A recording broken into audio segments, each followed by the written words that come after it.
Hey everyone, welcome back. Today I'm going to show you how to remove the password from your Android phone.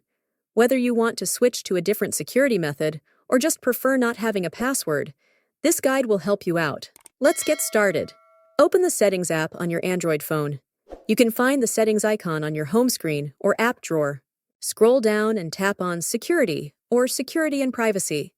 The exact name might vary depending on your phone model and Android version. Tap on Screen Lock or Screen Lock Type.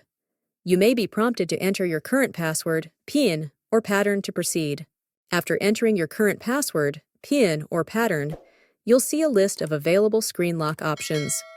To remove the password, tap on None or No Lock screen. You might be asked to confirm your choice. Tap Confirm or OK to remove the password from your phone. Now, your phone should no longer require a password to unlock. Keep in mind that removing the password might make your device less secure, so make sure you're comfortable with this change. So, if you still want to use a different security method, like a fingerprint or face recognition, go back to the Screen Lock settings and choose one of these options. Follow the prompts to set up the new method. This can provide a balance between convenience and security without requiring a password. And that's it! You've successfully removed the password from your Android phone. If you found this tutorial helpful, please give it a thumbs up, subscribe for more tech tips, and leave any questions or comments below. Thanks for watching, and I'll see you in the next video.